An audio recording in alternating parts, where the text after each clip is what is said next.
Hello everyone, today we're going to talk about the pathophysiology of HIV or AIDS. So what is HIV? HIV, or also known as human immunodeficiency virus, is a virus that attacks the body's immune system, specifically targeting CD4 plus T cells, which are critical for the immune response. So if you guys are wondering what is CD4 plus T cells, nga na importante yun siya. CD4 plus T cells is part of immune system nga mag-signal sa other immune cells nga mo create of mo release og antibodies. When you say antibodies mo na mo fight off sa mga infections and diseases. That's why it's very important.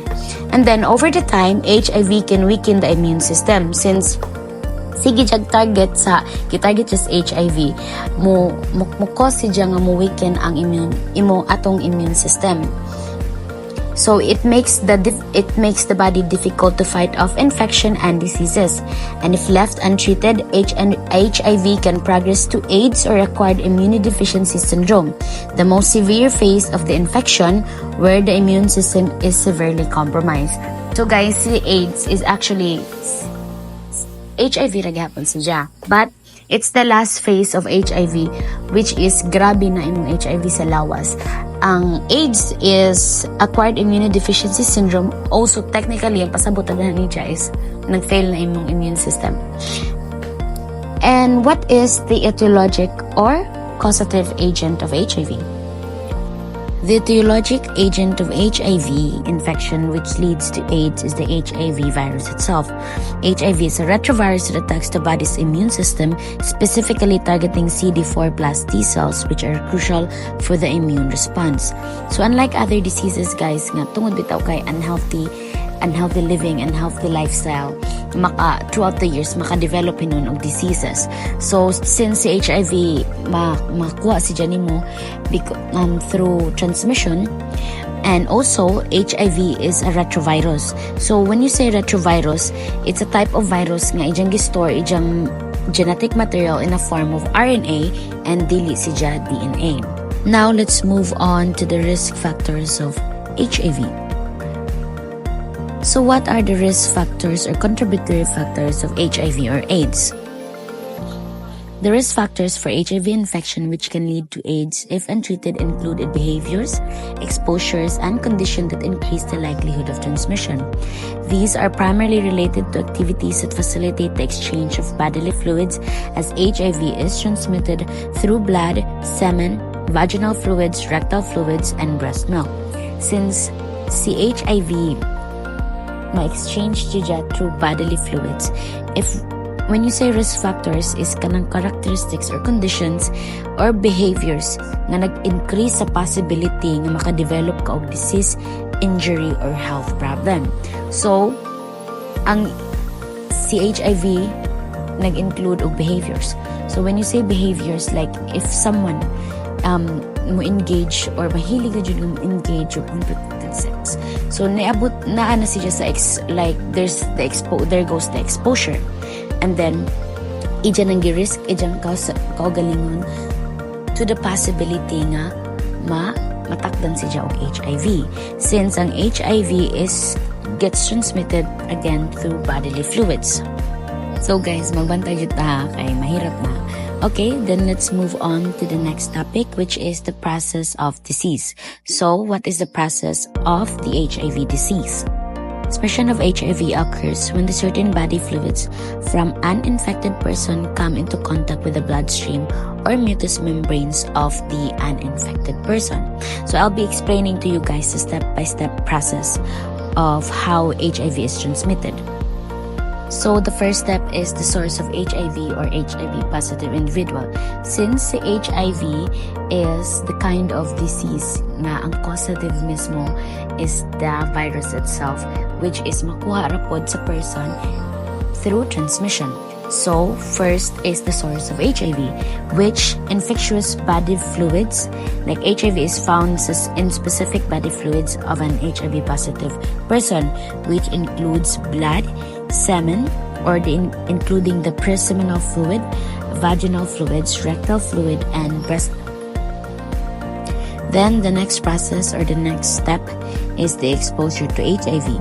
So after naanay positive individual for the source, then the exposure to HIV.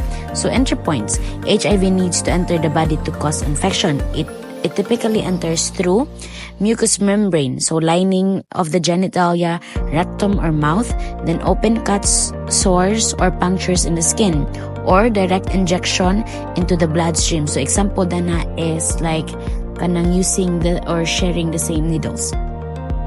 So the third part is the establishment of infection. So viral entry. Once HIV enters the body, it seeks out the CD4 plus T cells, which are part of the immune system. HIV binds the receptors on these cells using its outer protein and co-receptors on the CD4 cells. So after that naanad goes the fusion and invasion. After binding, HIV fuses the CD4 cells membrane, allowing the virus to inject its RNA into the host cell. So after niya matarget si CD4 cells, makigbind po na siya sa receptors and co-receptors on the CD4 cells. Then goes the fusion niya sa CD4 cells, which mag-allow niya nga ma-inject ang RNA sa virus sa host cell. Next one is the replication of HIV. Reverse transcription. Inside the CD4 cells, HIV uses an enzyme called reverse transcriptase to convert its RNA into DNA. So, diba, after that na is katong fusion and invasion, which is nag-allow nga ang RNA sa virus i-inject. So, after ma-inject ang RNA, gamiton then goes the reverse transcription, which ang RNA sa virus ma-convert into DNA. So what happens when ma-convert na siya sa DNA? Then goes integration. The newly created viral DNA is transported into the cell's nucleus, where it integrates into the host cell's DNA using an enzyme called integrase. Once integrated, the viral DNA becomes part of the host cell's genetic material. Production of new HIV goes after. Ang production of new HIV, the infected CD4 cells begins to produce copies of the HIV virus. This involves making new viral RNA proteins, which are assembled into the new HIV particles. So since gi-allow na nga ang iyang RNA sa virus ma-convert into DNA, then ma-part na siya sa genetic material sa host cell. Then ang itong infected nga CD4 cells magbigay na siya og produce og copy sa bag-o nga HIV virus. So nag-include na siya og kanang RNA proteins nga mo-assemble sa new particle sa HIV. Step is the spread of HIV. First is the budding and release.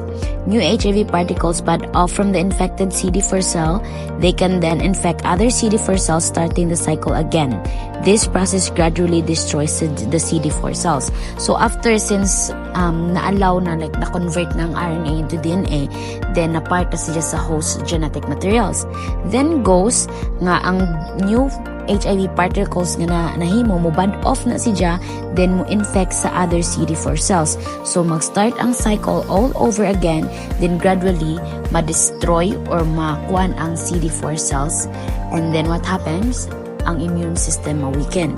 Then goes the reduction of CD4 cells. Since gasigig ang na-create og new particles, and then nagsigi siya og infect sa other CD4 cells, then na-reduct ang CD4 cells sa atong immune system. As more CD4 cells are infected and destroyed, the immune system becomes progressively weaker, making it harder for the body to fight off infection. Since na-weaker naman ang immune system, mas maglisod dahinon ang atong lawas na mo fight off sa infection and other diseases. After that is the last part, which is the transmission to others, high viral load.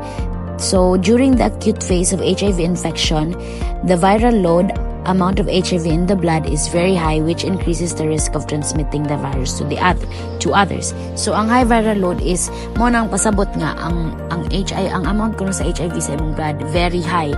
So when high ang amount sa HIV, high pud ang risk nga makatransmit siya sa laing people. Then transmission opportunity. So HIV can be transmitted to another person during this time through any previous mentioned exposure routes. So katatong na mention like sexual contact, needle sharing, unsa pa to nga na mention. So then mauna na ang last process.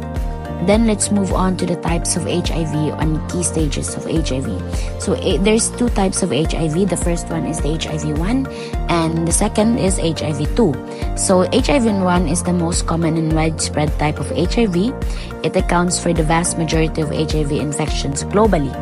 And HIV-2 is much less common than HIV-1, accounting for the smaller percentage of infection. If I'm not mistaken, ang difference region niya is HIV is widespread, HIV-1 is widespread, and globally gajud siya na spread jud ba?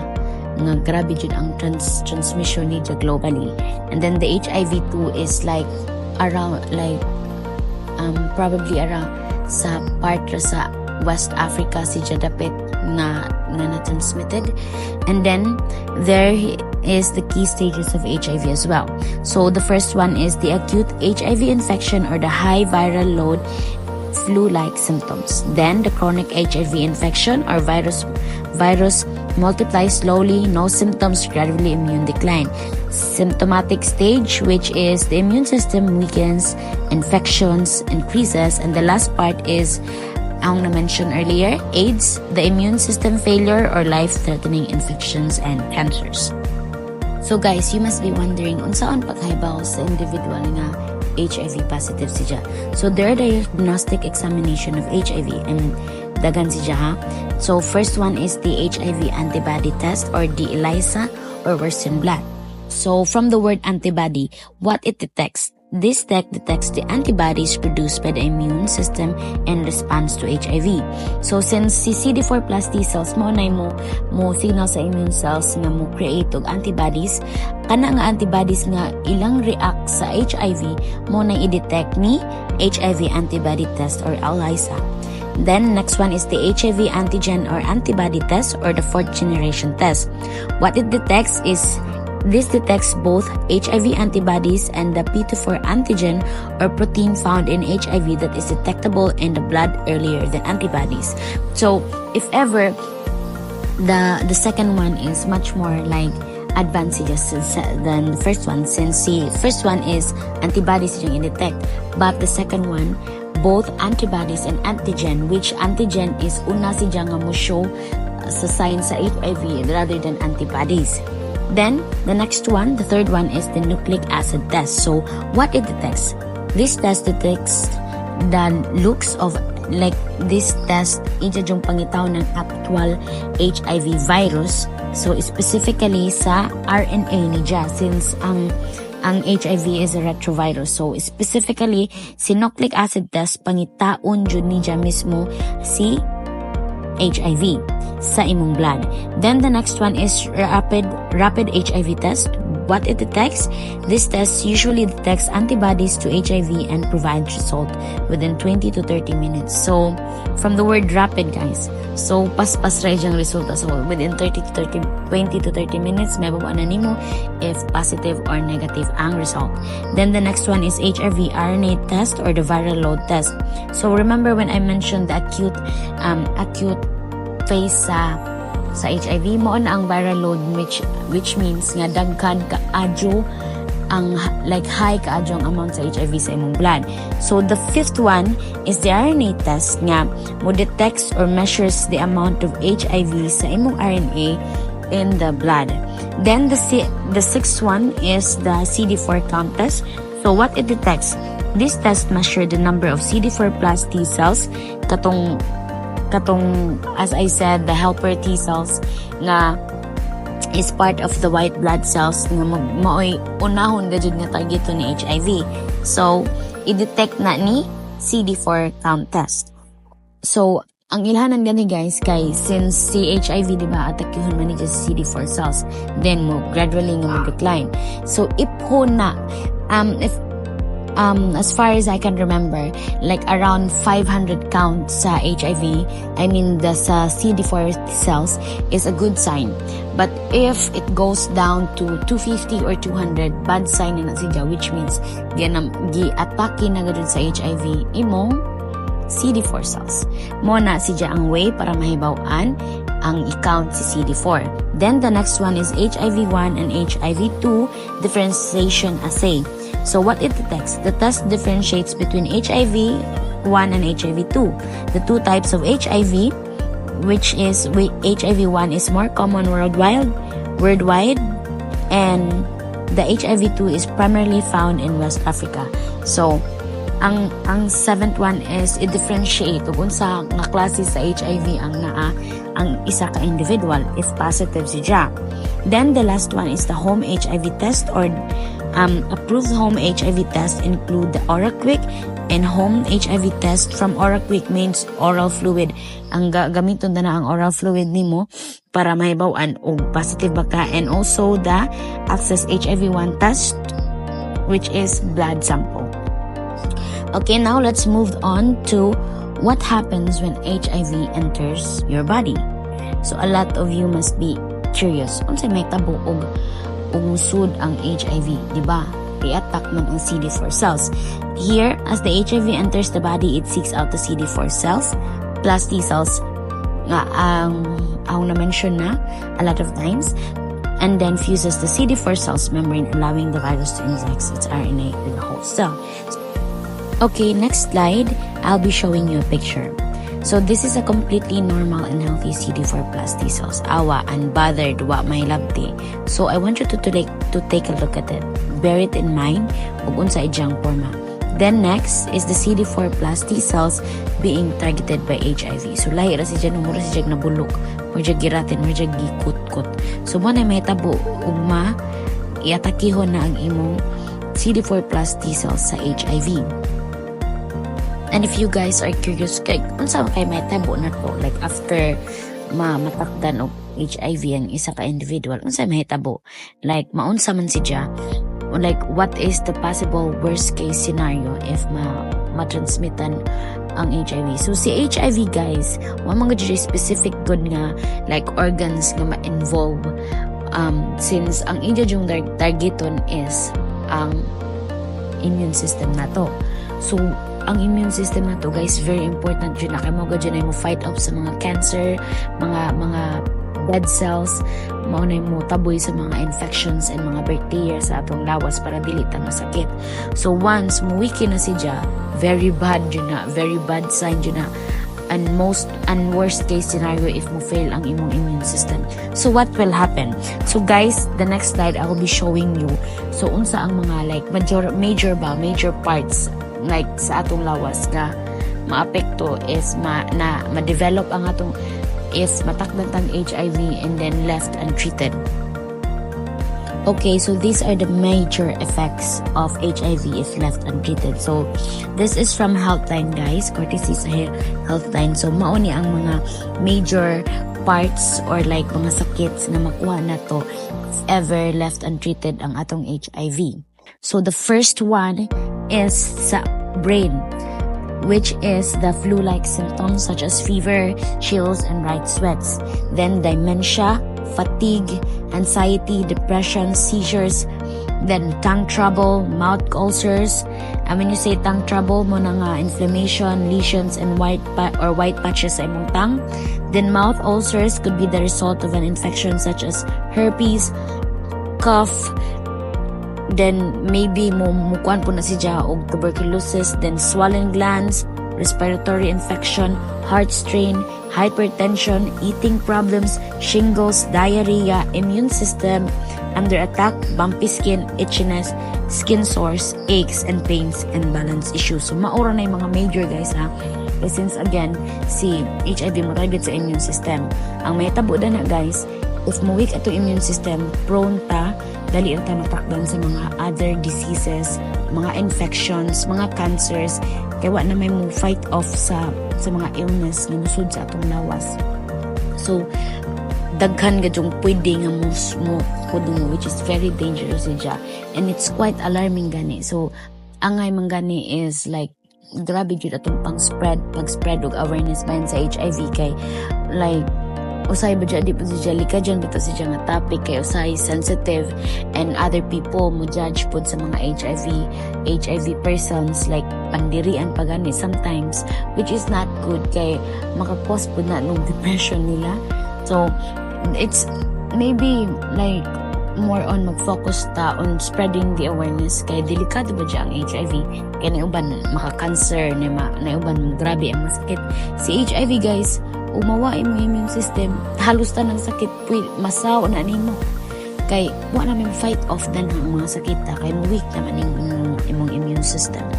Okay, now let's move on to what are the clinical manifestation or signs and symptoms of HIV. The clinical manifestation of HIV vary depending on the stage of the infection. So, there are three key stages of HIV. So, the first one is the acute HIV infection or the primary or acute retroviral syndrome. So, magsugod ni si Jia during the 2 to 4 weeks sa expose nimo na-expose ta ka sa virus. So what are the symptoms? So the symptoms are often similar to those of the flu or symptoms like other viral illnesses, which includes fever, fatigue, headache, sore throat, swollen lymph nodes, muscle and joint pain, and then rash, then night sweats, and then the duration of these symptoms lasts from a few days to several weeks and may be mild to severe. Some individuals may not show symptoms during this stage. So the next one is the clinical latency or the chronic HIV infection. So during this stage, the virus is still active but reproduces at very low levels. Without treatment, this stage can last for several years, on average of 10 years, though it may progress more quickly. So, asymptomatic or mild symptoms. Many people may not experience any symptoms, or symptoms may be mild or non-specific. Then also the persistent generalized lymphadenopathy or the swollen lymph nodes can be present for an extended period of time. Then occasional symptoms. Some individuals may experience symptoms such as fatigue, night sweats, unexplained weight loss, mild fever, or diarrhea.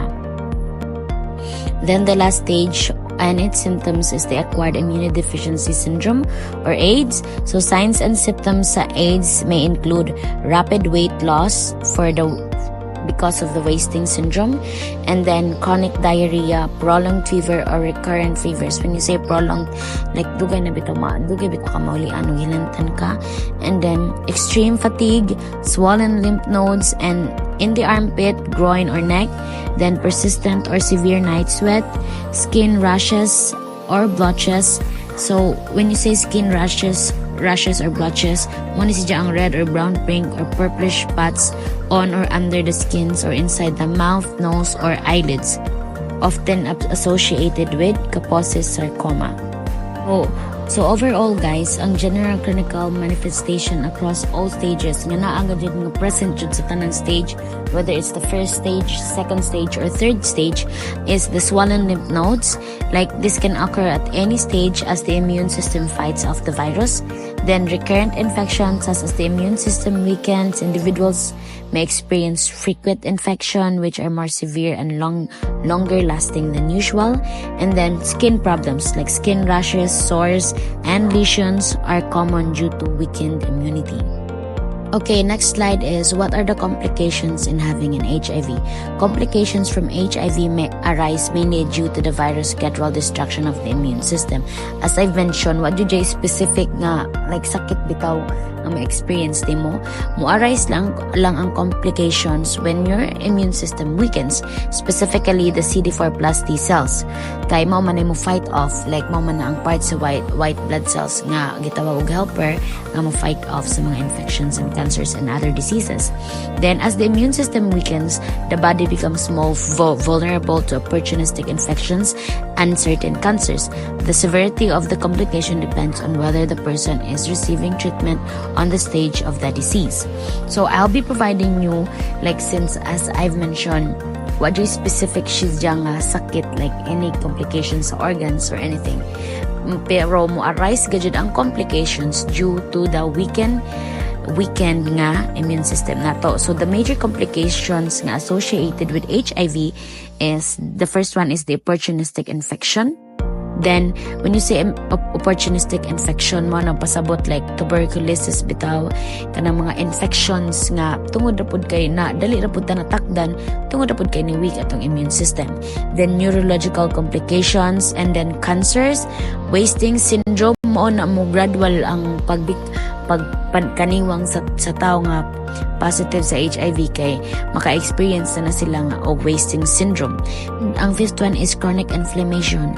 So si chronic inflammation, guys, may tabo ni siya because of related complications like cardiovascular disease, liver disease, kidney disease, bone disease. As I've mentioned, tungod kay weak ng immune system, klase-klase nga disease na ang pwede masaw sa imong lawas kay wala mo fight off. So mo ni maka-cause sa chronic inflammation. Then the sixth one is CIRS or immune reconstitution inflammatory syndrome. So si IRIS mo occur ni tungod kay ang aggressive response sa mga existing infection. Then next one is co-infections. Like when you say co-infections like hepatitis or STIs or sexually transmitted infection.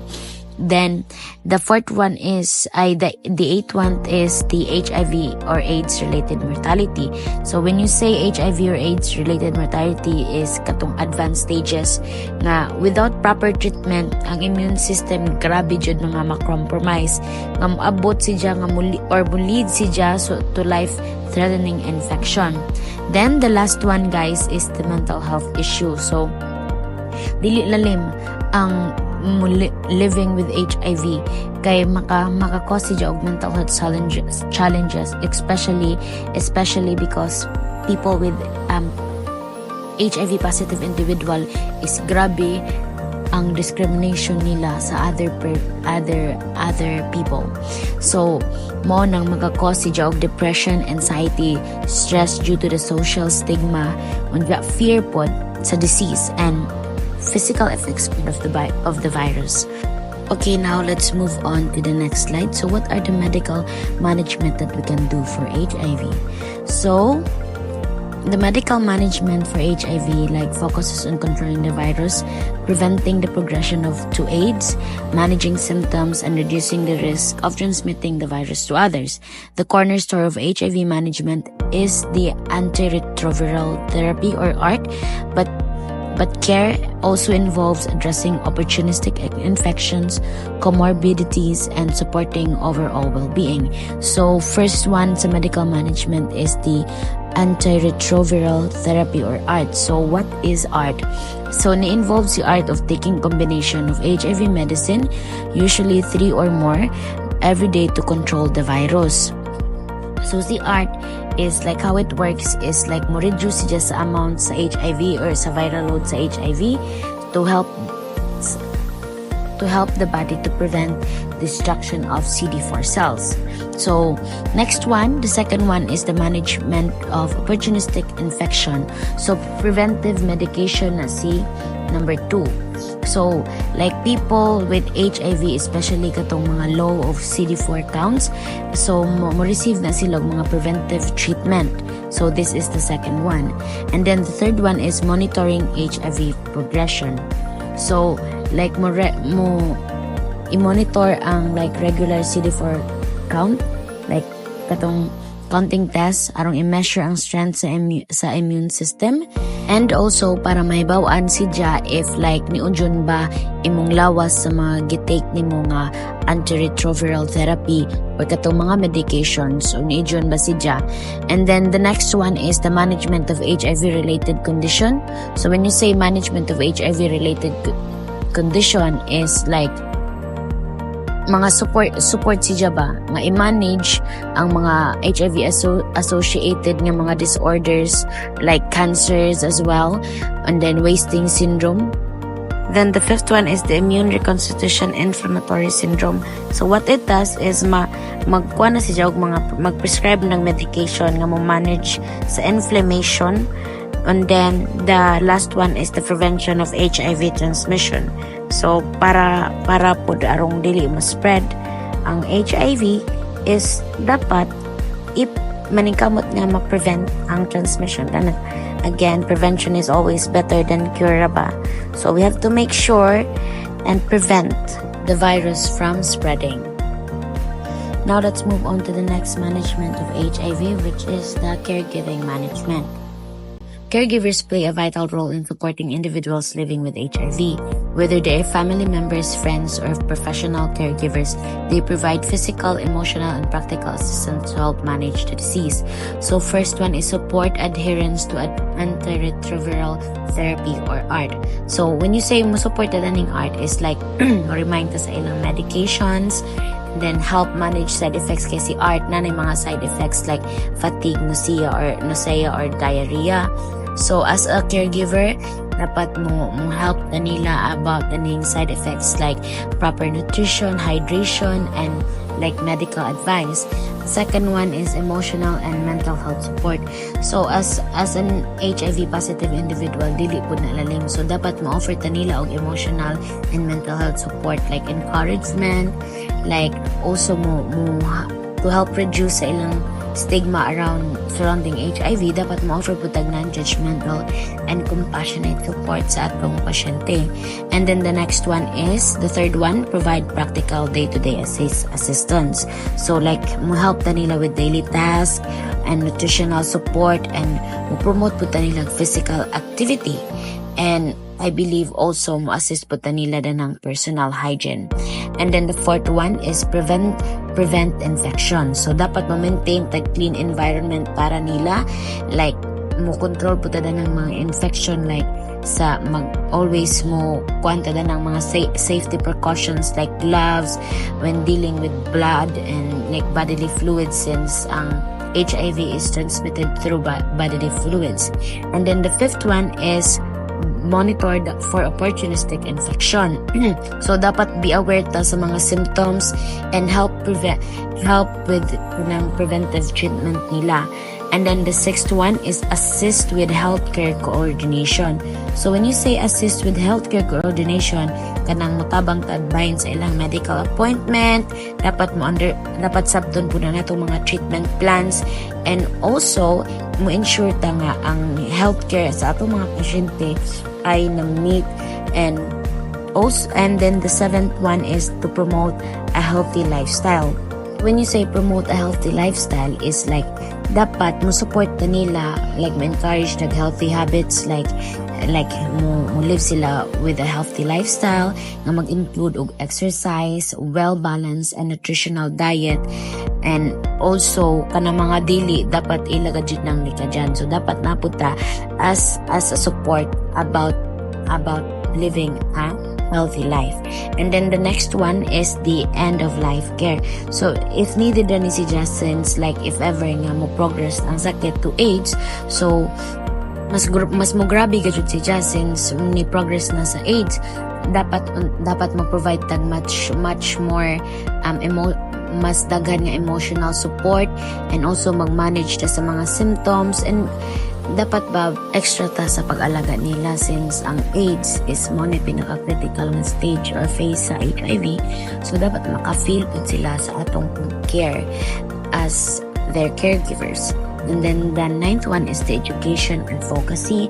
So when you say is education advocacy, dapat stay informed jud ta, like dapat updated to sa mga treatments and mga care practices, mo attend po tag mga education seminars or sessions. And then the last one is the self-care for caregivers. So also, importante po na mag-take care po ta sa atong kaugalingon na health. Kay, syempre, kanang mo risk ba dyan po ta sa atong kaugalingon. So, dapat mag-careful po ta. Kay, dili ba dyan na ito ika-deny nga ang HIV is dali, kadyo ma-transmit. So, dapat extra careful po ta. Kay, if ever, maunsa masakit po ta, hindi, maunsa na lang po na itong pasyente, which is dapat pa dyan need mag-provide the care para nila. So, it's important for us to take care of ourselves and also seek support groups. Kaya dapat po, di ba dyan po daling ang stress sa imong pasyente nga usahay po ma-absorb na nimo. So, dapat masik po support.